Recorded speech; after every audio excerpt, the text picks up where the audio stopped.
Hello, everybody. This is Ronald Haver, and I'm here to take you on a journey into the magical world of The Wizard of Oz, the best fairy tale movie Hollywood ever made, one that has delighted children and adults alike all over the world for 3 generations. The Wizard of Oz is an exceptional example of the now vanished studio system of movie making. It's a fusion of the gifts of many talented individuals, most of whom were under contract to the studio. Their work was blended superlatively by producer Mervyn LeRoy and his associate Arthur Freed. Working with some of Hollywood's most expert craftsmen at MGM, a legendary studio at the zenith of its power and creativity, they created a film that is an acknowledged classic, one that is as fresh and affecting on the 20th viewing as it was on the first. There are many reasons why The Wizard of Oz is a classic, and one of them, of course, is the fact that it's based on one of the most beloved children's books ever written in the United States, L. Frank Baum's The Wonderful Wizard of Oz, published in 1900. 3 years later, in 1903, a Broadway musical production was phenomenally popular and made stars of Fred Stone as the Scarecrow and Dave Montgomery as the Tin Woodman. In 1914, Baum himself formed the Oz Film Company and made a series of short films based on the 13 other Oz books he had written. Then there was a 1925 silent film that starred comedians Larry Seaman and Oliver Hardy, but none of these films, or the earlier stage production, were faithful to Baum's original, changing the story, adding numerous subplots, and inventing characters and eliminating most of the wonder and the magic of the original tale. But this 1939 MGM film remains the definitive version of the story, and one of the main reasons is because it is faithful in spirit, if not in detail, to the book. The adaptation and the screenplay by Noel Langley, Florence Ryerson, and Edgar Wolfe treats the material with respect and with affection. They don't make fun of it, they don't condescend to it, and generally the only changes they made were for purposes of simplifying the structure of the original story, to create drama and conflict within the confines of this structure. Some changes were made to take advantage of the Technicolor process, like the Ruby Slippers, and others were necessary to make audiences receptive to the fantasy, which was a genre that in those days, in the 1930s, was considered to be box office poison. The success of Disney's Snow White and the Seven Dwarfs in 1937 was considered to be a fluke, an animation novelty that could not be duplicated. Flesh and blood actors, even heavily made up and in unrealistic settings, were just not acceptable to audiences, as Paramount's 1933 adaptation of Alice in Wonderland had demonstrated. To make the fantasy of The Wizard of Oz work, the screenwriter, Noel Langley, took Baum's Kansas prologue and expanded it because he felt that the character of Dorothy, at least as written by Baum, really did not have any kind of emotional core. In fact, 500 words into the Baum book, she is picked up by the cyclone and whisked off to the land of Oz. What Langley argued for, and was supported by Arthur Freed, the associate producer, was that they just could not take this little girl and send her off to Oz without giving her some sort of emotional life, some conflicts, indications of her personality, her background. He also felt that if they were to make the fantasy sequences acceptable and believable, they had to have some sort of attachment to real life. So he invented the farmhands, Hunk, Zeke, and Hickory, whose characteristics and personalities would prefigure the Scarecrow, the Tin Woodman, and the Cowardly Lion. If you listen to the dialogue in these sequences here, you notice that the farmhands do make remarks that point up their later incarnations. These black and white Kansas sequences were filmed after the Technicolor fantasy sections had been completed, and they are not the work of Victor Fleming, the credited director. He was taken off The Wizard of Oz and loaned out to producer David Selznick to replace George Cukor on Gone with the Wind. Cukor had been originally assigned to The Wizard of Oz, but he was replaced by Richard Thorpe, who was in turn replaced by Victor Fleming. Confusing? Well, it was common practice in the heyday of the studio system for directors to be replaced, or for other directors to do retakes or special sequences such as spectacle and action scenes. So these Kansas sequences were directed by MGM veteran King Vidor, who'd done the silent classics The Big Parade and The Crowd, and Billy the Kid and Hallelujah as talkies, and numerous other classics. Vidor mentioned years later that he took The Wizard of Oz over on 24 hours' notice, and that the one reason he did so was because he'd always wanted to direct a musical number. He said that most of the time in musicals at that time, when people sang, they stood still. So I wanted, he said, to get some rhythmical flow of movement into the ballad. The ballad that he's talking about, of course, is Over the Rainbow. It has a wonderfully winsome, yearning quality to it, both in its lyric, which ingeniously points the way to the Oz sequences, and in its melody, which has a very simple, childlike structure to it, especially the middle section, which says, "Someday I'll wish upon a star," etc. The melody sounds like a child's piano exercise. The song was one of the most problematical for Harold Arlen, the composer, and for E.Y. Harburg, the lyricist. They wrote the entire score in about 2 months. Both men, Broadway and Hollywood musical veterans, felt that the songs, rather than stopping the action as they usually did in most musicals of the time, should be woven tightly into the plot and the structure, advancing the story, fleshing out characterizations whenever possible. To make sure that this would be a possibility, Harburg, the lyricist, worked on the writing of certain scenes in the screenplay to make certain that the songs and the music were part of the fabric of the story. The two men worked very hard on this aspect of the film, and it shows. The Wizard of Oz is one of the first truly integrated film musicals, for all of the songs in it, all of the choral numbers and the musical bridges are related to the story and the characters, and this careful use of music in The Wizard of Oz makes it a groundbreaking, innovative musical. It set a new standard for the use of songs in films. Over the Rainbow was the last song the two men wrote for the film, and as Harold Arlen later related, he said, "I felt that we needed something with sweep, a melody with a broad, long line. Time was getting short, I was getting anxious. My feeling was that picture songs need to be lush, and picture songs are hard to write." The music for Over the Rainbow came to him very suddenly. He and his wife were going to a movie at Grauman's Chinese Theater in Hollywood. His wife was driving because Arlen was too anxious about the song he hadn't written. They had reached the spot on Sunset Boulevard where Schwab's drugstore is located. They were stopped at a traffic light when all of a sudden, Arlen related, this broad, long-lined melody came to me. I jotted it down in the car. It was as if the Lord had said, "Well, here it is, now stop worrying about it." They didn't go to the movie. He went home and worked on the song most of the night. The next day, he wrote the middle section, the part that sounds like the child's piano exercise. Then Harburg wrote the lyric over the next few days, and it went into the film and became the classic that it is almost instantaneously. Over the Rainbow sets the entire tone of The Wizard of Oz.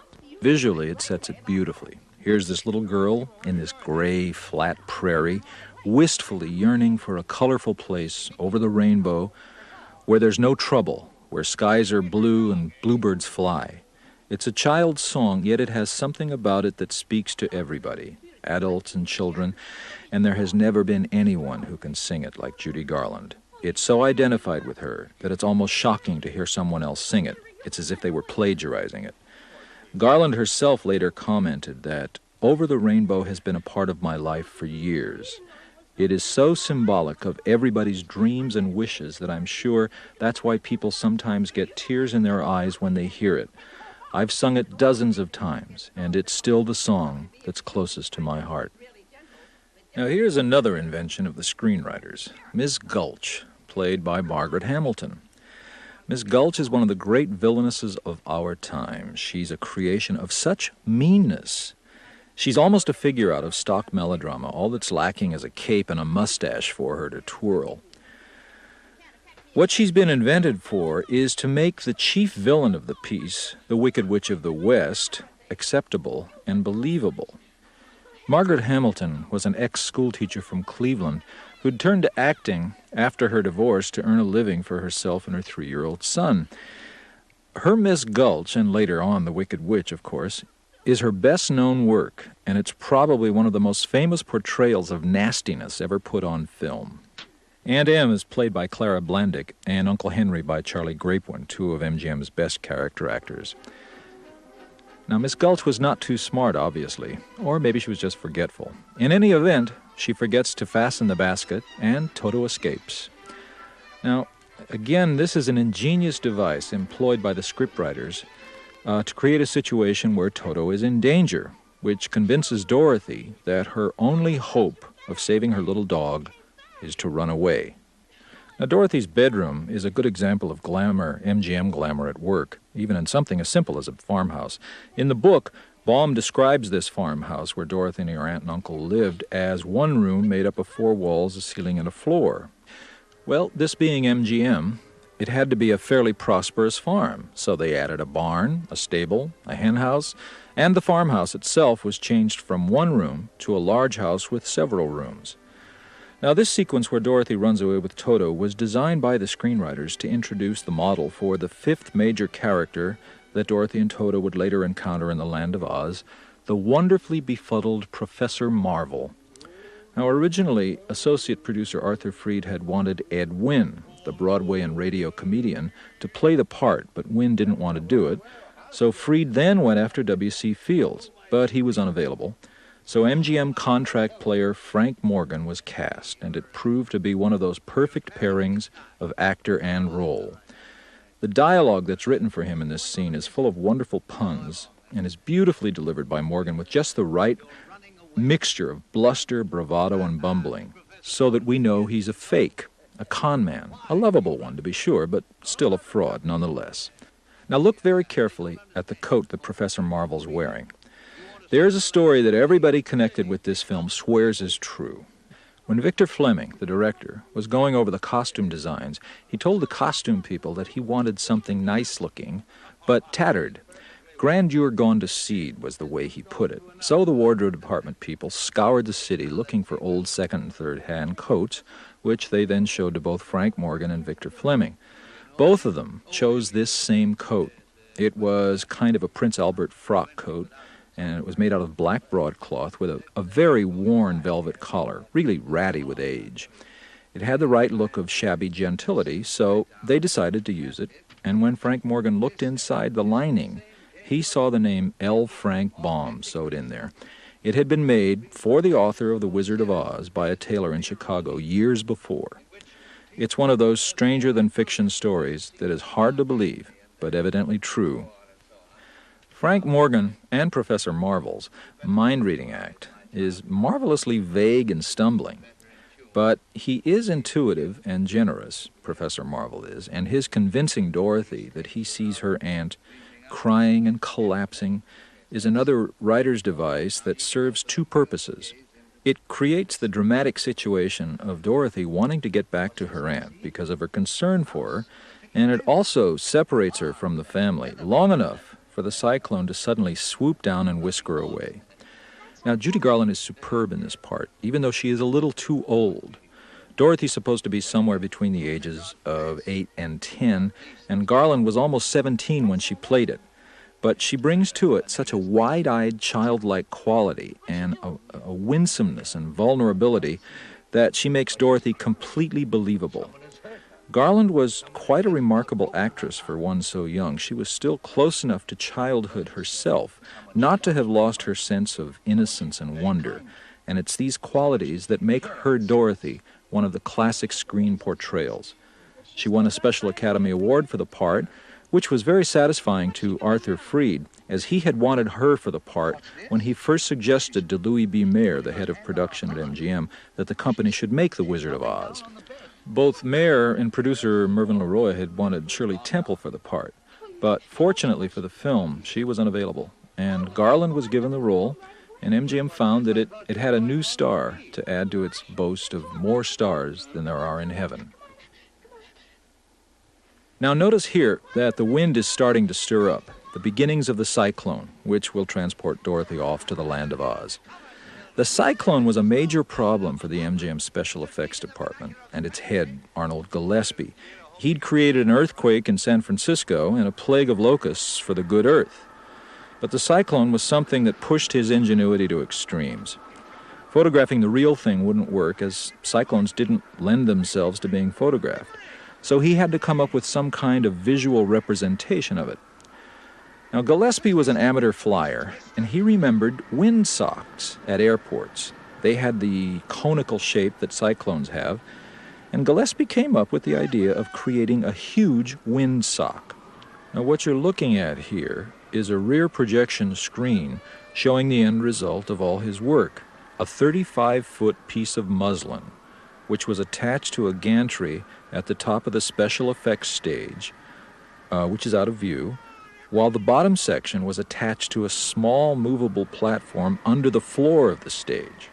And the top and the bottom could both be moved independently of each other in opposite directions. To make it look as if it were kicking up a dust storm, Fuller's earth was blown up into the muslin by a fan through a funnel at the bottom of the device. Now the clouds are actually large pieces of cotton on plates of glass to hide the gantry at the top of the stage. This was all photographed separately, of course, and then was put on the process screen at the back of this set to create the image of the cyclone advancing on the house. Again, the house is much more elaborate than Baum's original, as is the cyclone cellar. In the book, the cyclone cellar was nothing but a small hole dug in the ground underneath the house, and a trapdoor led down into it. It was just big enough for 3 people to hide in while the cyclone did its damage. Now here's one of those devices that the screenwriters used in an effort to make the fantasy sequences acceptable to audiences. They needed something to get Dorothy into the land of Oz and still make it believable. After all, cyclones seldom pick up houses complete and set them down undamaged. The realism and logic of the movies demands that these events be explained in a rational manner. So what the screenwriters came up with was having the window frame blow out, knock Dorothy unconscious, and she literally drifts off into another world. Now these sequences showing the victims of the cyclone were actually photographed separately and projected on a background process screen so that it would appear as if Dorothy were looking out her bedroom window. Now look very carefully at the background itself, that is what's supposed to be the cyclone behind the people. What you're seeing is a 35-foot muslin-covered cylinder, which had alternating bands of gray and black painted on it. The camera was placed inside this cylinder, and it rotated so that it seemed as if the cylinder and the cyclone were swirling around, when actually it's the camera that's doing all the moving. After that had been done, the previously filmed action of the people and the objects were double printed over the cylinder footage. This combined footage was then projected on this rear projection screen so that she, looking out her window, saw all these fantastic goings-on. Now this transition effectively leads directly into the descent into the fantastic land of Oz. By the way, these black and white sequences were all tinted with sepia-tone in the theatrical releases of the film, primarily to make the transition to color less jarring. All the television presentations of the film have eliminated this, and so have all the subsequent theatrical reissues since 1956. But the sepia has been restored here so that you can see how its use gives a warmth and a special quality to this prologue. The original intent of the screenwriter was to have Dorothy stay black and white while the Land of Oz was in full color, and she'd stay that way until Glinda, the Good Witch, touched her with her magic wand. Then she would become full color. But it was technically so difficult that the idea was abandoned. Munchkinland was a great challenge for the MGM art department. There's not much of a description of it in the book. Baum really remarks that everything about it is blue. The houses, the clothes the people wore, they were all blue, except for the vegetation and the trees, of course, which were normal. So the head of the MGM art department, Cedric Gibbons, and his associate, William Horning, they came up with this concept of a fairy tale community, and one, incidentally, which takes full advantage of the Technicolor process. William Horning, who was really in charge of the overall design of the film, stated that once we came up with the idea, the realization that Munchkinland was inhabited by small people, it became a very simple thing to do. The houses were small, they gave them thatched roofs as befitting a bucolic community like Munchkinland, and everything is miniature, scaled down. The only things that are huge are the plants. They're all amazingly large and colorful, in contrast, of course, to the Kansas sequences. Here comes Glinda, the Good Witch, arriving via another of Arnold Gillespie's ingenious special effects. What you're seeing looks like an enormous soap bubble, but it's actually a silver ball, something like a Christmas tree ornament, only larger. This ball didn't move at all. It was photographed against a neutral background, and Gillespie put the camera on a dolly and moved it toward the ball so that it appeared to get larger. Gillespie had worked out the flight plan, so to speak, of the soap bubble and knew where it would supposedly float across the set and where it would land and vanish, leaving Glinda standing there. Previously, the Munchkinland set had been photographed with a bolted-down camera so there wouldn't be any movement to it. The camera was stopped. Billy Burke, playing Glinda, was placed in the spot where the bubble would come to rest. The camera started photographing again. This scene was then put together in the laboratory with the previously filmed shot of the ball. The ball was optically dissolved out, and there was Glinda, the Good Witch, in the person of Billy Burke. Now here's another deviation, major deviation from the Baum book, the ruby slippers. They're not ruby slippers in his book. They're silver shoes, and they really don't have any magical powers. But they became ruby slippers because of the Technicolor process, and they entered the realm of popular mythology. The character of Glinda, the Good Witch, is actually an amalgam of several witches from Baum's book. The land of Oz in the book was really ruled by 4 witches, the Witch of the North, the East, the West, and the South. When Dorothy landed in Munchkinland, she was met by another witch, who didn't have a name. She was then informed that the land of Oz was surrounded on all sides by desert, and that there was no way for her to get back to Kansas. In the book, Glinda is the Witch of the South, who finally enables Dorothy to be able to return to Kansas. The screenwriters, to simplify matters, decided to make it a contest between Glinda and the Wicked Witch of the West. Billy Burke, who plays Glinda, was Flo Ziegfeld's widow, the man who created the Ziegfeld Follies. She had been a romantic leading lady in films in the teens and 20s. When Ziegfeld died in 1932, she began doing character parts, society matrons and other upper-class ladies. Her most famous role before The Wizard of Oz was as Cosmo Topper's wife in the movie Topper, which more or less typed her forever in the dizzy, scatterbrained Gracie Allen kind of role.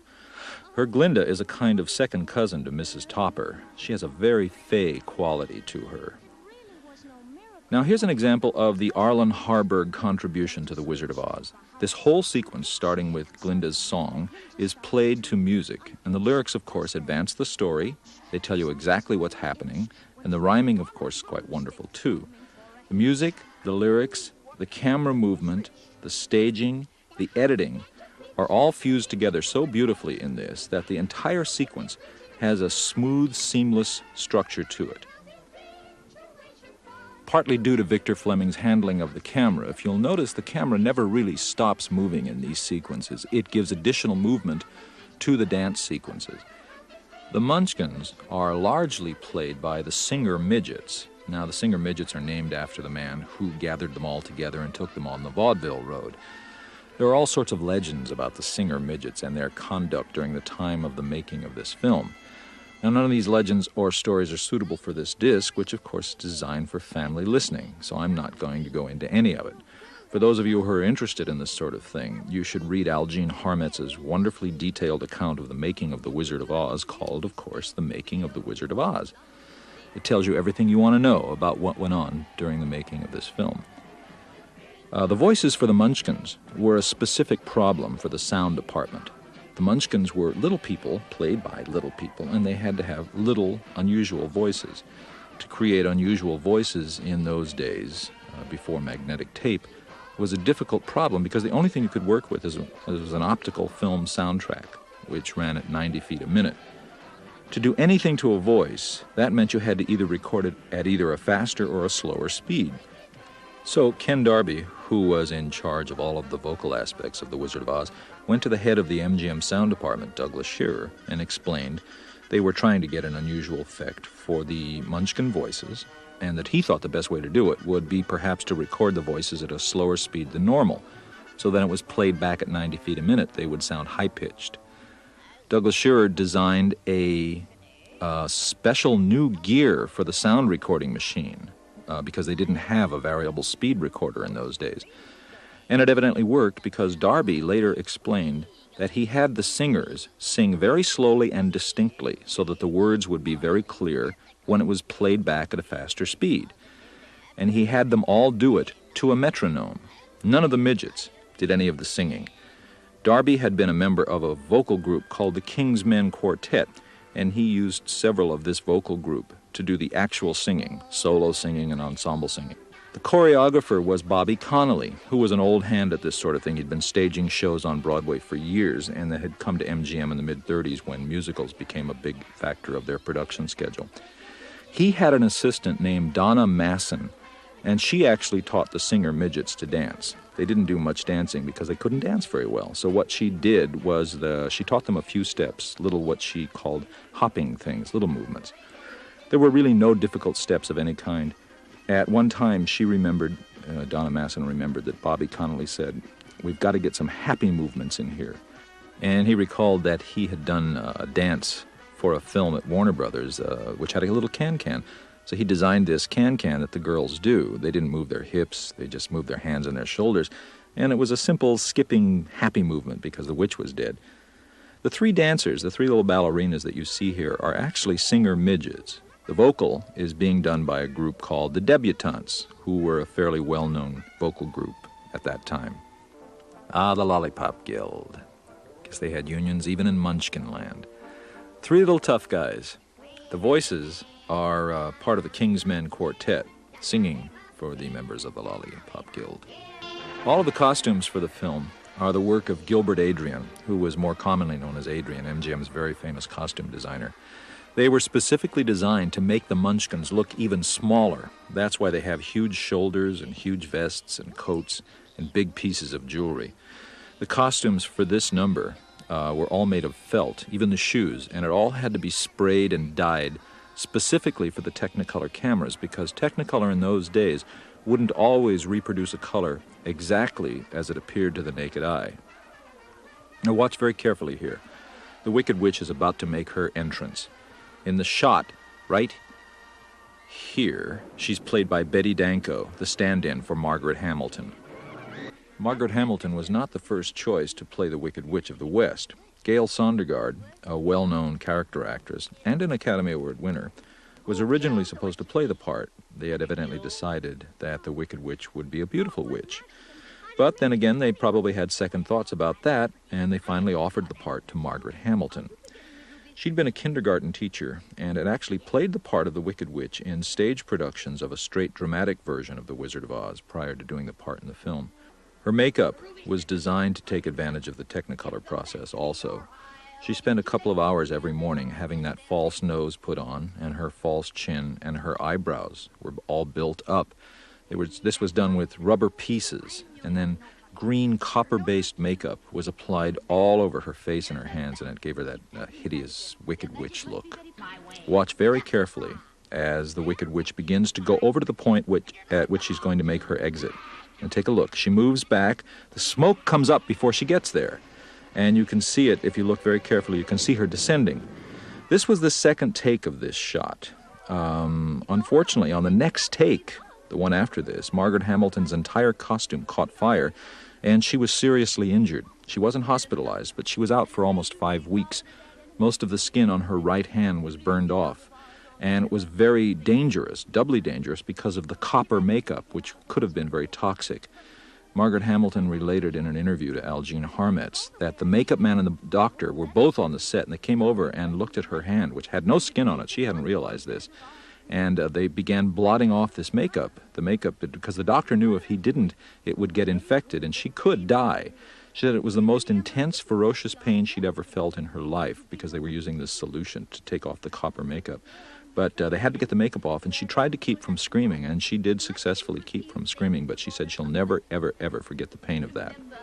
This is a lovely shot, the ruby slippers on the yellow brick road. Now, Follow the Yellow Brick Road became a motif in the film that allowed the story to go anywhere, because they kept coming back to the refrain, Follow the Yellow Brick Road. First it leads to the Scarecrow, then it leads to the Tin Man, it leads to the Cowardly Lion, and finally it leads to the Emerald City.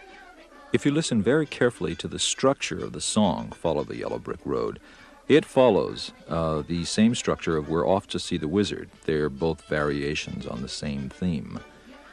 Now, the Yellow Brick Road is something that was lifted from the Baum book.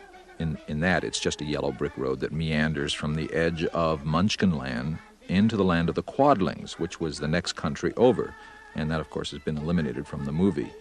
The set ends right there, and you can see that a painted backdrop takes over. These painted backdrops were an MGM specialty. Sometimes they were 300 feet wide, and they were painted with pastels and glue. This setting here is really a masterpiece of set construction because only the foreground, that V section, the intersection there, is real. The rest of it is all painted backdrop, including the second row of corn behind the scarecrow. In the book, The Land of Oz is a fairly flat country. It had no mountains. It had some hills. But the art director took some dramatic license to give it some kind of visual interest. The art direction on The Wizard of Oz was credited to Cedric Gibbons, but he was the head of the art department. All of the art direction in MGM films was credited to him as the head of the department. The man who was really responsible for the look of The Wizard of Oz was, as I mentioned earlier, a man named William Horning, who was one of Gibbons' assistants. Each picture had an associate art director working under Gibbons, and Horning was the man who designed all of these sets and was in charge of constructing them, or at least making sure that they were built in accordance with his wishes and his designs. Ray Bolger is the scarecrow who hasn't got a brain. Bolger was a veteran of the musical comedy stage, and he'd been signed by MGM probably about 3 or 4 years earlier. His first notice, big notice, came in MGM's spectacular production of The Great Ziegfeld in 1936, where he'd done what they called a, quote, eccentric, unquote, dance on a stage. Then later on he was in the first big full-color picture that MGM made in 1938 called Sweethearts, which was a Jeanette MacDonald, Nelson Eddy film. His makeup was designed by Jack Dawn, the genius who did all of the character makeups in the film.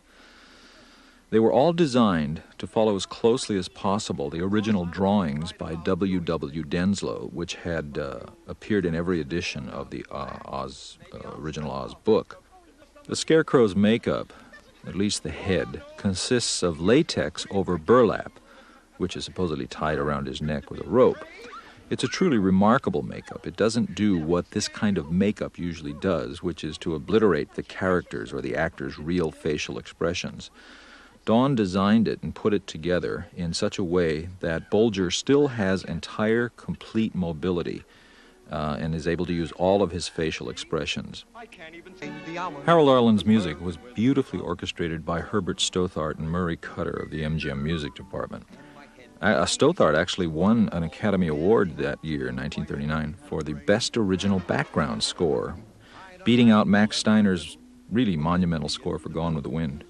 Many people think it was a very unfair winner. Harold Arlen later remarked that The Wizard of Oz was his favorite of all of his film scores because it was the score that set and sustained the mood of the entire film, which is true. Ray Bolger was a terrific dancer, what they used to call, as I said earlier, an eccentric dancer, meaning that he wasn't a ballroom dancer. He could do the most amazing things with his body. Old Rubber Legs was a name that people called him frequently when they watched him dance. Originally, when the film was finished, but before it was released, this section had another dance in it. The Scarecrow did a fantastic dance where he leapt all over the place. He bounced against the fence rails and was jumping up into the sky and all over the place. And then it was decided to shorten this particular number, so they took out the entire dance sequence and refilmed this ending, which is why, if you look very carefully at the beginning of this sequence as Dorothy walks toward the Scarecrow, her hair is much shorter than it is here.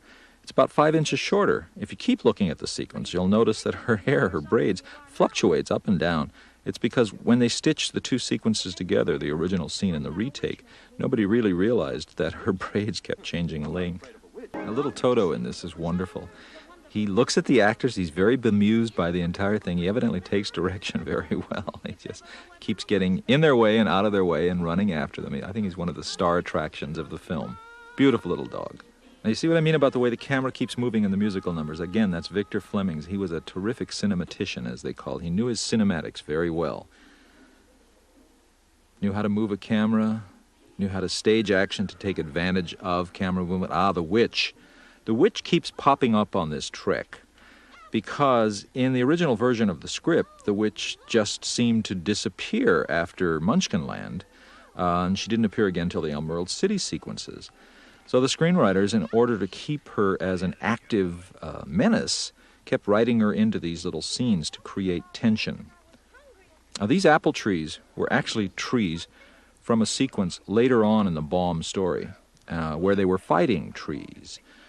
The writers transposed this into this section to point up the fact that Oz was not your normal country, and that it did have very unusual inhabitants and vegetation. These trees are made of latex and sponge rubber, and they had men inside them. There's some footage that exists that was taken on the set behind the scenes, more or less, showing this sequence, and you can see that the trees have open backs and that there are men inside making the trees move. And here we're introduced to the Tin Man, as he's called in the movie. In Baum's book, he was actually a Tin Woodman, and how he came to be a Tin Woodman is a very charming story, which was left out of the movie, evidently, because they didn't have time. In the book, he was actually a human being, a woodsman who was in love with a young girl. But this girl lived with an old woman, and the old woman didn't like this romance at all. So she went off and made a deal with the Wicked Witch of the East, the one who was killed earlier when Dorothy's house fell on her. And the Wicked Witch of the East put a curse on this woodsman. The next day, after the woman had seen the witch, the woodsman was out chopping some trees with his axe, and the witch's curse took effect, and the axe cut off the woodsman's leg. Well, the woodsman, not wanting to be daunted about all this, went off to a tinsmith and had that leg replaced with a tin one. The next day, the same thing happened to the other leg, and, not to be stopped, the woodman goes off and has that leg replaced. Next, his arms went. By the time the witch's curse had taken its full toll, there was nothing left of the original man. He was a tin woodman, and he didn't have a heart, so he was no longer in love with the young lady, which pleased the old lady greatly. Of course, it didn't make the woodman very happy, because he remembered being in love with the young lady, and he wanted a heart again, so that he could love that young lady. And that's one of the reasons why the Tin Woodman wants a heart. Jack Haley, whom you're seeing here, was not the first actor to play the part in this film. Buddy Ebsen, who was under contract to MGM, a musical comedy star, was originally cast as the Tin Man, and actually played the role for several days. There's even an MGM promotional short that was made around this time, 1938, that shows him in costume leading a group of tourists around the studio. What happened to Buddy Ebsen was almost a tragedy. Evidently, he was made very ill by the aluminum dust that Jack Dawn sprayed over his face to give the impression of his being made of metal. Ebsen was in the hospital for several weeks. He wasn't able to breathe, and rather than wait, Leroy and Freed recast the part with Jack Haley, and he made history in it. One lesson they did learn from this was Jack Dawn, instead of putting aluminum dust on Jack Haley, he made an aluminum paste of it, which was applied over Haley's grease paint so that it didn't clog his pores. The costume itself that you're looking at was made of buckram and rubber. The arms were rubber, and the body part was made of buckram. It was all spray painted with silver, and the appropriate noises were later dubbed in by the sound effects department. It's really ingenious, these lyrics, the way they're able to give a reason for the Tin Woodman wanting a heart without having to resort to telling the story that Baum had invented. That's what I meant when I said that the lyrics and the music are so integrated as far as character goes. They really comment on and develop the characters, which is very rare for any musical of the time, even on Broadway. Bobby Connolly was the credited dance director on this, but basically the dance that he does is just a variation on vaudeville routines that this particular trio, at least Jack Haley, had been doing for years in vaudeville. His dance here has got a charming little bit where he stops and he toots out of the top of his head. Compressed air and talcum, how about that? And what he's doing here is he stepped into some undetectable braces on the floor, which keeps him from falling over as he moves back and forth in that kind of impossible defiance of gravity. It took Haley several hours every morning to be made up for this part. His hair was pulled back as flat as possible, a rubber skin was put over his scalp, and his face was covered with cold cream, and then the aluminum paste was put on over that. Then the costume was put on. You have to remember one thing about these costumes and Technicolor photography. Technicolor was a very complicated process in those days. There was no such thing as a color movie film. Technicolor obtained its color by exposing 3 strips of black and white film through color filters, all in a single camera. This black and white film was a very slow film, and with the filters it was even slower. Consequently, the light sources had to be very strong. For 3 strips of film, it had to be even stronger. So these sets were drenched with lights. Dozens and dozens of arc lights were needed to get a Technicolor image, which meant that the temperature on these non-air-conditioned stages would sometimes reach into the 90s. And for the poor actors, especially Bolger and Haley, who were loaded down with straw or covered with buckram and leather, the perspiration level was phenomenal. Haley mentioned that he lost 20 pounds during the making of The Wizard of Oz just from perspiring in that costume. In the original script, when the Tin Man says his line and snaps his fingers, the scene that followed this was described thusly.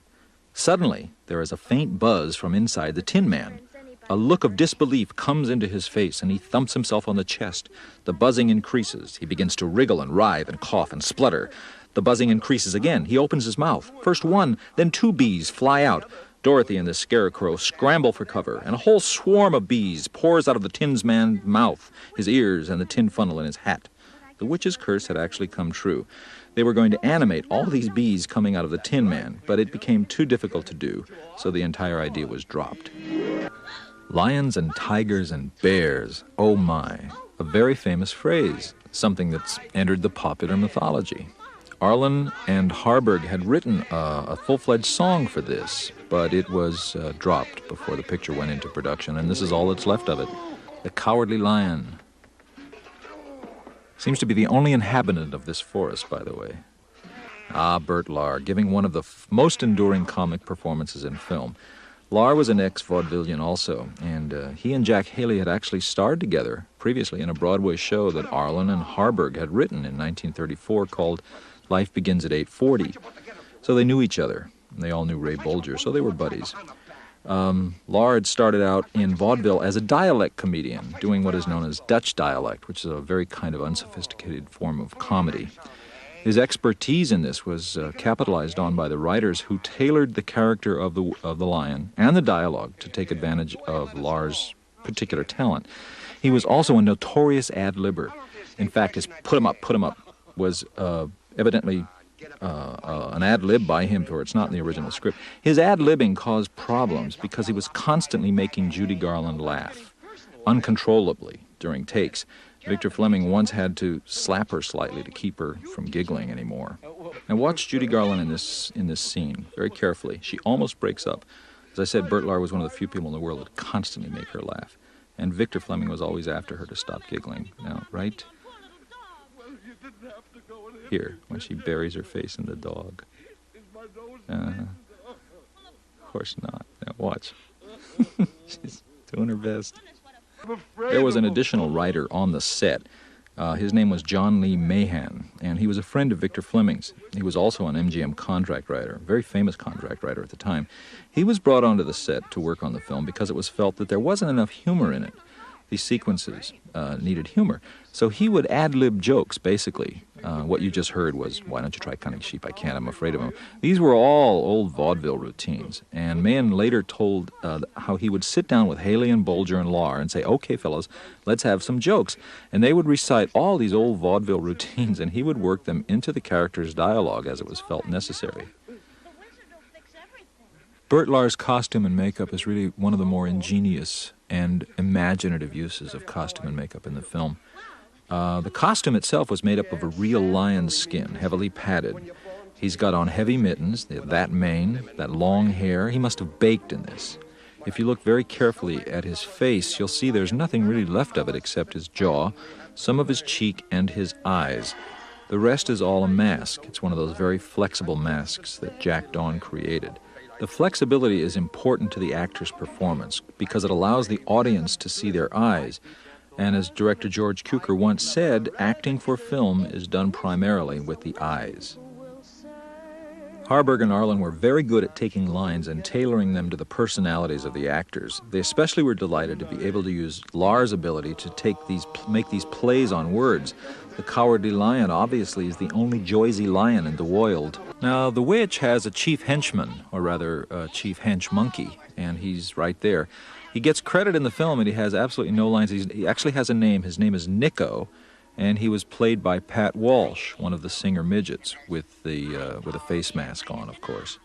Here's a good example of a sequence from later on in the Baum book that was transposed into this section of The Traveler's Journey to Oz. Originally, this took place late in the book, after Dorothy and her friends have liquidated the Wicked Witch. They're on their way back to the Emerald City to claim their prizes from the wizard, and they have to cross this poppy field. Well, poppies have a scent, of course, and these particular poppies in Oz are quite fragrant, and the characters who are made of meat fall asleep in the middle of the poppy field. The characters who are made of meat, of course, is Dorothy and the Cowardly Lion, and Toto. The Tin Woodman and the Scarecrow, not being made of meat, aren't affected by the fumes of the poppies. They are rescued in the book by another one of Baum's inventions to show that Oz was really a very strange country. They're rescued by field mice. The queen of the field mice summons her subjects to help the travelers get out of the poppy field, but the sleepers are too big for the field mice to carry. So the Scarecrow gets the idea of building some platforms. The Tin Woodman goes off, chops down some trees, and they build these platforms on wheels, and hundreds of field mice come out, hitch themselves up to the platform, and carry off Dorothy and the Cowardly Lion out of the poppy field and send them back on their way to Oz. The poppy field itself was one of the more expensive sets in the movie. All the poppies were constructed by the MGM prop department. They made something like 50,000 of them out of plastic leaves. Each leaf had to be attached to the stem, the wire stem, using fish line, very thin fish line. It took nearly a week to get this set ready because all of these poppies had to be placed by hand by the stage hands. Now, to get the characters out of the poppy field, the screenwriters borrowed a device from the 1903 musical play, which had Glinda create a snowfall, which effectively, of course, obliterates the fumes from the poppies. These voices that just came in, once again, it's the debutantes singing this song, which on the cue sheets is called Enchanted Voices. This had been a full-fledged song, and this is all that's left of it. Some of you may remember this as the song that Bette Midler used for her entrance music in one of her stage reviews. It's actually a matte painting. A matte painting is at MGM at least, they would do their matte paintings on huge cardboard pieces. This was done with crayon on black cardboard. The concept for the Emerald City had been problematical. They could not find an image that seemed to fit what they wanted to get across for the city itself. The book used an illustration by W. Denslow that was created a city that was more Moorish than it was fantasy. It had domed turrets and jewel-encrusted buildings. It was Cedric Gibbons who came up with the look of the Emerald City. He found a sketch, actually it was a photograph of a sketch that had been done in Germany before the First World War. And it was, according to Jack Martin Smith, who was the assistant art director on the film, it actually looked like test tubes upside down. And looking at it, it gave them the idea for what they wanted the Emerald City to look like. So they created this tall Art Deco fantasy of what the Emerald City should be. Now here's something interesting. Nobody ever seems to comment on the fact that the gatekeeper here is played by Frank Morgan. One of the reasons the gatekeeper is played by Frank Morgan is that the producer said to the scriptwriter, we're not making enough use of Frank Morgan in the original screenplays. Before it went into production, you only saw him as the Wizard and as Professor Marvel. And he was a major character actor at the time. He was quite popular and had a following. And it was decided that he should play these additional parts, the gatekeeper and the carriage driver who drives the carriage that is pulled by the horse of a different color. Now, the horse of a different color, you might wonder where and how they colored this horse. Many people think they painted it. Well, the Humane Society at the time would not let them paint the horses, and they tried vegetable dye, and it just wouldn't photograph properly. So what they eventually did was they created these solutions made out of Jell-O coloring, and they sponged the horse down. And as you'll see, the horse here is desperately trying to lick this Jell-O off his lips. Now, in the original book by Baum, the reason the Emerald City is an Emerald City is because the wizard has decreed that everybody should wear green glasses when they come into the city. So, of course, it's emerald and everything is green. And I was a little disappointed to find out when I finally saw this film as a child that bit of whimsy and humbuggery by the wizard had been left out, and that not everything was green. There were many other colors. However, there are many shades of green here, and that was a major problem for the costume department. How many different shades of green can you come up with to color costumes and buildings? Well, the obvious answer is they came up with at least a dozen, as you can see, and they were all sprayed and painted these different colors of green. Now, this renovation sequence, as it's called, is a really good example of the scriptwriter's imagination in taking a sequence from later on in the Baum book and utilizing it to create a musical number. In the book, after the winged monkeys have captured Dorothy and carried her off to the castle, they also destroy the scarecrow. They pull all his stuffings out and they throw what's left of him into a tree. They take the Tin Woodman and they throw him into a ravine, and he's practically dead. The Cowardly Lion is captured, and the witch tries to make a pet of him, tries to tame him, but she doesn't succeed. After the witch is melted, Dorothy convinces the Winkies, who were the inhabitants of the witch's domain, to go and find the scarecrow and put him back together, and to repair the Tin Woodman, and to free the Cowardly Lion. And it's all done in the book almost exactly as it's done here in this renovation sequence. It's a wonderful example of imagination on the part of the screenwriters. This skywriting sequence was very complicated to do, but basically what it involved was a tank filled with oil and water and a special effects technician with a hypodermic needle. And on the end of the needle, there was a tiny, tiny figure of the witch. And he moved the hypodermic needle, which was filled with a combination of canned milk and dye, and he wrote "Surrender Dorothy" upside down and backwards in the fluid in the tank, using the needle in place of a pen, so that the skywriting seemed to come out of the tail of the witch's broom. Now here's another Frank Morgan appearance, this time as the major domo of Oz's palace. Now it's never very clear in the film that this in fact isn't the wizard, that perhaps the wizard, to get out of his palace, disguised himself as both the gatekeeper and the major domo. You don't really know, and it's never really explained. It's just one of those interesting little things. A little confusing. I remember the first time I saw this, I said, well, wait a minute, is this really the wizard himself, disguising himself to get out among the populace? I was never sure. I've always wondered about that. Now this song, "If I Were King of the Forest," which became a Lahr trademark, and certainly one of the things he's most famous for, is actually a variation on a song that was written for him by Harold Arlen and E.Y. Harburg in 1936 for a show called "The Show Is On." That song was called "The Song of the Woodman," and it has similarities to this.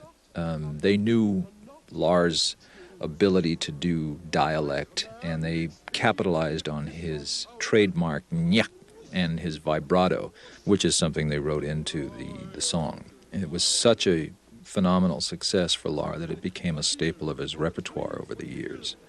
Now, if you look very carefully at this sequence, watch his tail. You'll see that it's being manipulated by a stagehand up in the wings. You can actually see the wire as it's frisked back and forth.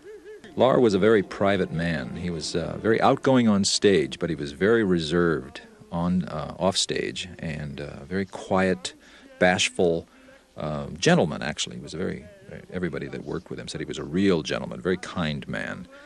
At this particular time when he was making The Wizard of Oz, he was involved in a tragic situation for him. He'd been married a number of years very happily and had 2 children by his wife, but she had undergone an emotional breakdown and was in an institution, and he'd spent a fortune trying to have her cured, but it was an impossibility. And he'd met another woman that he was in love with, but he was so riddled with guilt about being in love with another woman while his wife was in an institution that he refused to divorce his wife. So the situation, he was a deeply religious man, the situation was that he felt compelled not to do anything about this other love affair until he was free of his wife. So it was not a happy time for Lar, and it certainly doesn't show here. You'd certainly never know that the man was going through emotional traumas. This is one of the great comic performances he ever gave in The Wizard of Oz as the Cowardly Lion.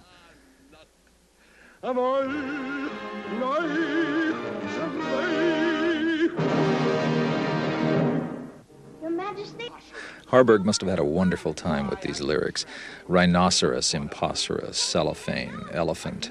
They're very whimsical, almost childlike rhymes. All of the rhyming in the songs for the characters are childlike and very fey. The rhymes are seemingly very simple, but they're not. They're quite sophisticated, and they certainly are daring for the liberties they take with the English language. This refusal of the gatekeeper to let them in, the wizard says go away, is very strange. It's not in the book, and it seems to have been written in here specifically to allow a poignant scene to be developed here to show Dorothy being heartbroken at not being able to get back to Kansas, because basically the man listens and immediately reverses himself and allows them in. There's no indication in any of the script files why the scene was written, but obviously there is not really much that tugs at your heartstrings as far as Dorothy's predicament up to this point. So this must be one of the things where the scriptwriters and the producer decided that this would be a good place to have people cry. And of course the gatekeeper cries like crazy, buckets of water pouring down his face, and immediately lets them into the throne room. Here's a good special effects shot, and basically they're walking into an empty corridor. All that's really there is the black floor. The rest is a matte shot, painting on cardboard. In Baum's book, they don't meet the wizard collectively. They all wait in little apartments, and then he receives them all individually in his throne room. And he appears to them in various guises. He's a great head, a huge disembodied head when Dorothy sees him. When the Scarecrow sees him, he's a lovely young girl. And when the Lion sees him, he's a huge ball of fire. But in the interests of drama, simplicity, and production economy, they all meet Oz together. Interestingly, they did keep the huge ball of fire and the disembodied head in this sequence, so it is faithful in spirit to the scene in the book. Now look very carefully over there. There is no curtain. There is nothing there that could even be remotely described as a curtain with a man behind it. But later on, when they do come back, the camera makes a big point of showing it. Just wanted to point this out. The small and meek. Now that's an actual line from the Baum book when Dorothy's presented to the wizard and he says, "Who are you?" She says, "I am Dorothy, the small and meek." This throne room set was quite elaborate, as you can tell. Again, very in keeping with Art Deco, green. It's fashioned actually after a pipe organ loft. The special effects in it are fairly simple. Belching smoke pots, belching colored flame, and a curtain of steam, and that's real live steam that was piped into the stage from a boiler outside and spread across the front of the throne with a series of nozzles. The great head that you see was not a rear projection. The steam was opaque, and so consequently there was no way to project the head and make it visible. So what they did was they had a projector mounted beside the camera, and in the projector was an image of that head, and it just kept running, and as the steam went up and down, the head was projected onto the back of that throne room area. Dorothy is spunky. She takes on everybody and everybody. First the lion, and now the wizard. Quiet whippersnapper. Great line. Now this run is Lar, and this angle, it is his stunt double, who was bigger and beefier, and he's the one that does the dive through the rosin window. Now the haunted forest. Here again is an example of the screenwriters taking a setting from later on in the Baum book and transposing it to this search for the witch. With a sense of humor, look at this sign. I'd turn back if I were you.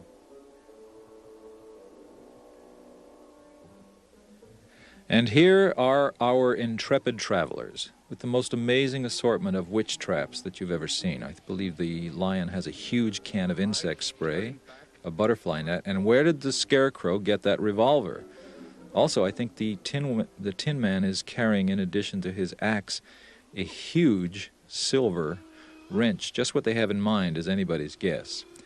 Now this sequence, as I said, they do go looking for the witch in the book, but this sequence was later on, after the witch has been melted and after the wizard has taken off in his balloon.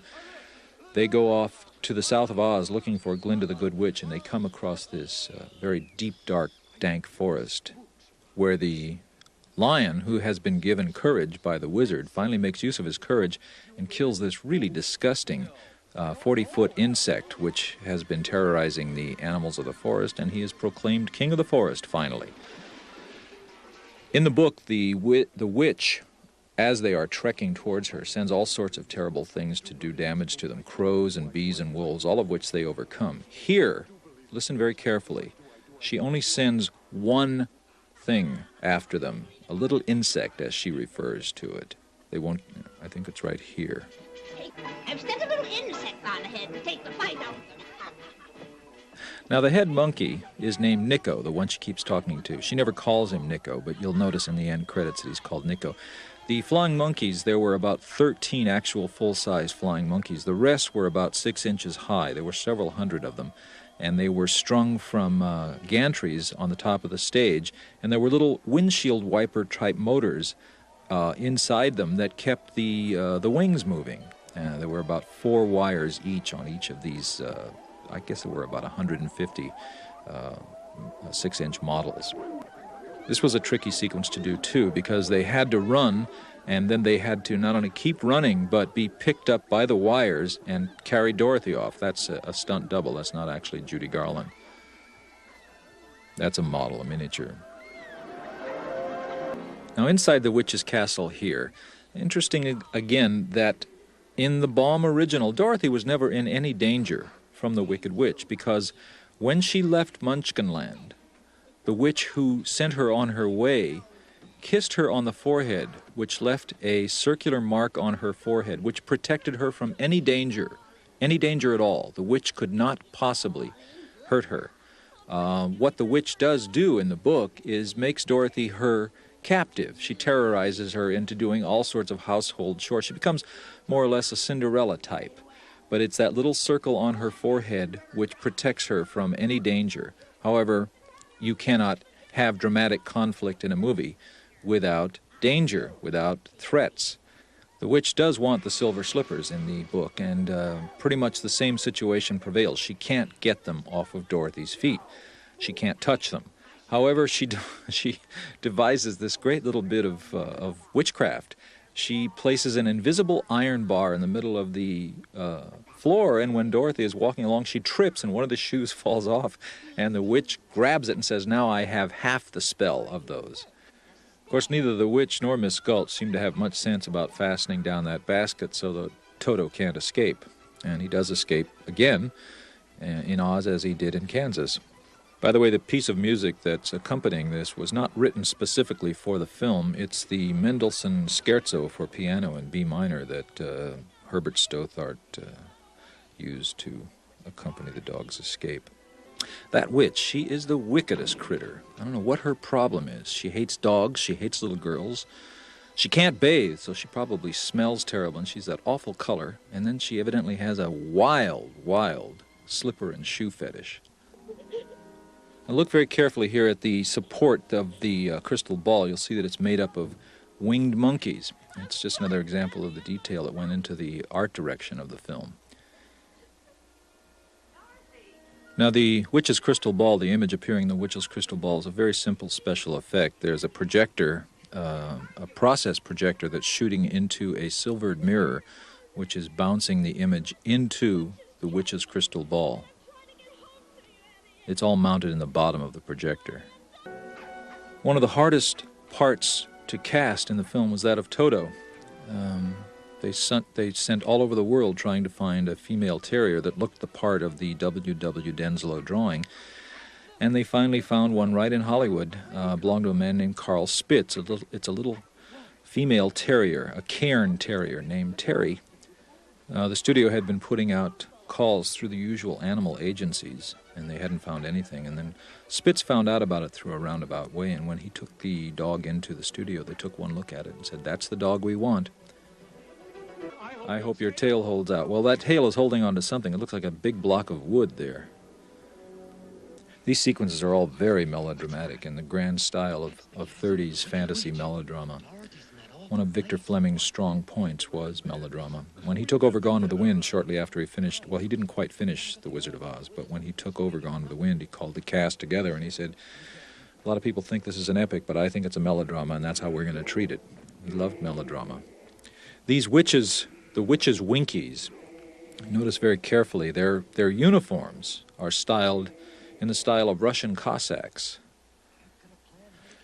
Now this bit of dialogue, this bit of build-up and gag line here is one of the routines that was an old vaudeville routine that John Lee Mahan came up with based on material that Lahr and Haley and Bolger had used to do in their various vaudeville acts. The punchline is wonderful. There's only one thing I want you fellas to do. What's that? Talk me out of it. The music is very ominous. It's and also, if you look very carefully at the Winkies, they're goose-stepping, which in those days was a symbol of oppression and villainy because of the Nazis. World War II was just a few months away from starting, and people identified that goose-step with fascism and militarism.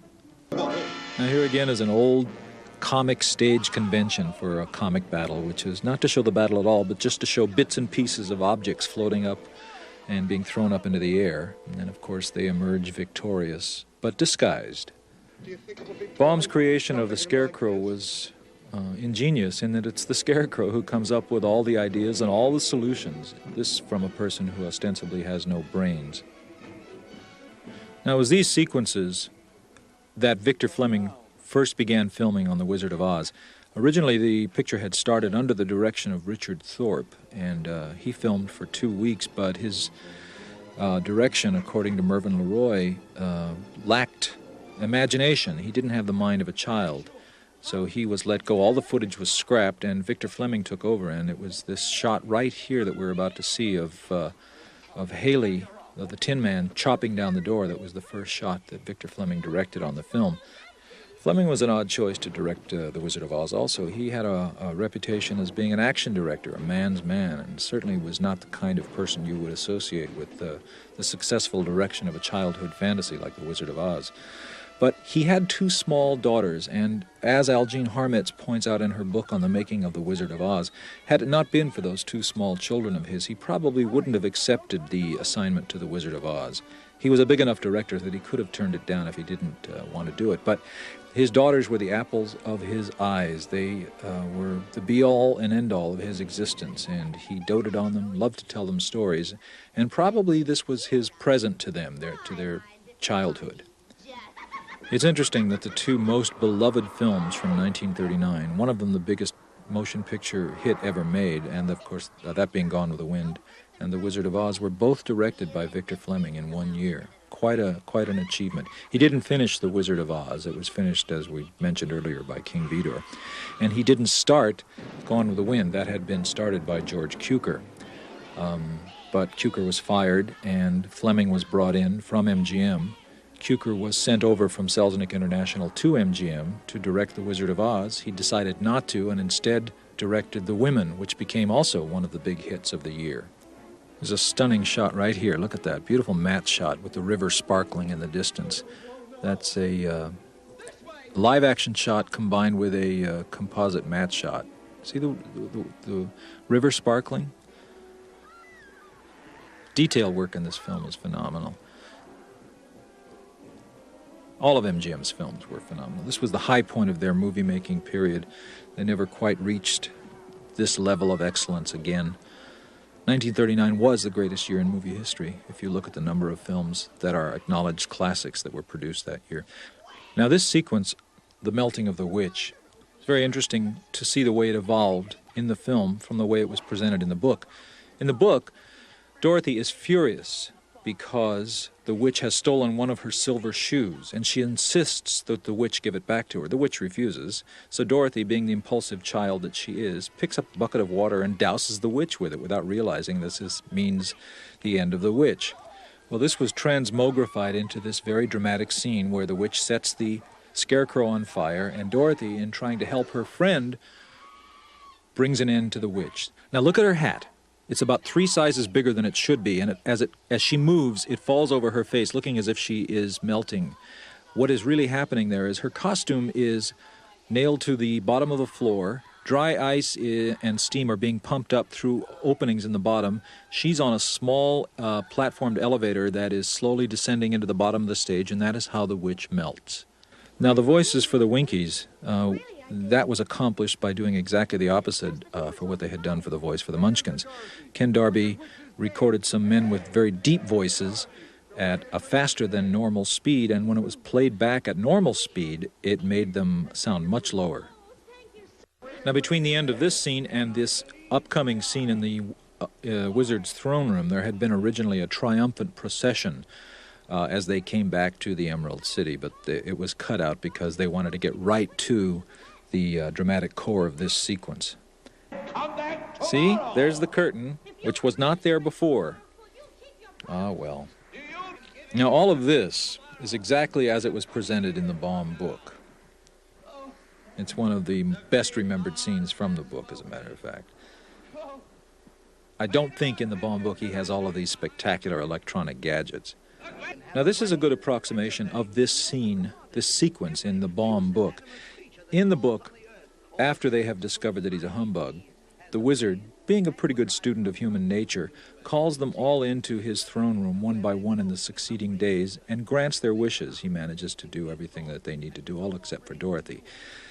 In the case of the Scarecrow, it's very kind of interesting. He takes the Scarecrow's head off, or rather the Scarecrow hands him his head, and the wizard mixes up a wonderful concoction of bran and pins and needles, puts the head back on the Scarecrow, and when the Scarecrow says, "What is this?" he says, "These are your brand new brains." And he says, "Well, why do I have all these pins and needles?" And the wizard says, "Well, that's to show everybody how sharp you are." So they've transmogrified it into this. He gives him a diploma. It makes it much simpler than trying to figure out how to take off poor Ray Bolger's head. Now, in the case of the Cowardly Lion, what the wizard does in the book is he goes to a cupboard and he takes out a bottle of green gold liquid, and he hands it to the Cowardly Lion and tells him to drink it. And the lion says, "What is it?" And the wizard, who is very logical, says, "Well, if it were inside of you, it would be courage. You know, of course, that courage is always inside one. So I can't really say that this is courage until you've swallowed it. Therefore, I advise you to drink it as soon as possible." And the lion, of course, drinks it. He drinks the entire thing, and the wizard says, "How do you feel now?" And the lion says, "Oh, I feel full of courage." Now, in the case of the Tin Woodman, the heart is pretty much the way it's presented here, except that instead of, as they do in the movie, hanging a ticking heart on the outside of the Tin Woodman, the wizard cuts open his chest and places a silk-stuffed heart inside and then patches up his chest. Sentimental truths here. All of these speeches that the wizard makes to these characters have grains of truth in them, cliché though they may be and sentimental though they may be. Years later, the group America stated it very plainly as to why these things are so enduring when they said that Oz never did give nothing to the Tin Man that he didn't already have. Of course, he can't do much for Dorothy except what he is about to do right here. He's going to take her back to Kansas himself. This is lifted pretty much almost intact from the book. It was much more low-key and undramatic in the book. After waiting for 3 days, Dorothy is summoned into the wizard's throne room, and he tells her what he has decided must be done to get her back to Kansas, and that is to construct a balloon. He doesn't have a balloon. He came to Oz in a balloon, but that was many years before, and the balloon has since been destroyed. So he and Dorothy construct a balloon. they spend almost a week cutting strips of silk cloth and gluing them together and making this balloon. After it's done, the sequence pretty much picks up as it is here in the film, where Oz calls the residents of the Emerald City together and tells them all that he is going off to hobnob with his fellow wizards and that he is leaving the Scarecrow to rule over them. Now, in the book, the Tin Woodman and the Cowardly Lion both go off to other parts of Oz and become rulers of other areas. The Tin Woodman goes off to the Winkies, the land of the Winkies, and becomes their ruler, and the lion goes off to become king of the forest. In the interests of dramatic construction and of bringing the story to a fairly rapid close, the screenwriters eliminated everything from the book that follows Oz's departure in the balloon by himself. The departure in the balloon, by the way, in the film is depicted pretty much the way it was in the book. After he leaves and Dorothy is stranded in Oz, she's told that Glinda, the Good Witch of the South, can probably help her get back to Kansas. So she and the Scarecrow and the Tin Woodman and the Cowardly Lion go off on a trek through Oz, and they meet the most amazing set of characters, the dainty China people, who are made entirely of China and break very easily and are terrified of running. They live behind a high China wall. That's gone. The Kaladas, which are huge, fierce beasts with the bodies of bears and the heads of tigers, that's gone. The country of the Quadlings that are inhabited by hammerheads. Now, these hammerheads are like jack-in-the-boxes. They're people whose heads can be extended quite a ways out from their bodies, and that is how they take care of themselves, by punching people with their heads, so they're so-called hammerheads. All of these very fanciful creations, these characters were eliminated. Probably would have been very anticlimactic, but still, one can't help but mourn the loss of these if one loves the book. So instead of going to Glinda, as they did in the book, Glinda comes to them. So here is Glinda to tie up everything, all the loose ends, to give Dorothy the secret of the ruby slippers and a bit of homespun homily advice here. The construction of the film, the beauty of what the screenwriters accomplished here is to take all of the elements of the Baum book and to make them work dramatically, to make the characters understandable, to give it a very clear-cut, linear narrative flow with no side excursions, no deviations from the main plot, to keep it on a very straightforward storyline track so that you are constantly caught up in Dorothy's predicament and you're constantly caught up in her emotional development. Not only her emotional development, but as she says, her own self-awareness, which comes full circle here. Movies are an emotional medium, much more of an emotional medium than they are an intellectual medium. And one of the strengths of The Wizard of Oz is the fact that it can still, after how many viewings, wring tears from an audience at this departure and these farewells. Now this ending is exactly as it is in the Baum book. Dorothy does click her heels 3 times and wishes that she were home. And in the twinkling of an eye, she is home. She finds herself in the field outside Aunt Em and Uncle Henry's farmhouse, and she looks down, and the silver slippers are gone. They had fallen off her feet in the great crossing of the desert, evidently, and were lost forever. And the book ends as Aunt Em comes out and finds Dorothy, and Dorothy says, "I'm so glad to be home." The framing device that was invented by the screenwriters to bring Dorothy back to Kansas, of course, turns the entire thing into a dream. And while I suppose there is logic there, because in the 30s, you just could not present a fantasy as a fantasy. Audiences evidently would not accept it, so the entire thing had to be made acceptable to them. So here again we have the various characters that she's encountered in the land of Oz coming to check up on her and find out how she's doing after the cyclone has passed and the window has been put back into its frame. And she doesn't believe that it's a dream, but when she's trying to explain it to everyone, of course, they're all explaining to her that it was a dream. She finally does come to believe that it was a dream. There's no place like home. Judy Garland delivers that line with such sincerity and such conviction.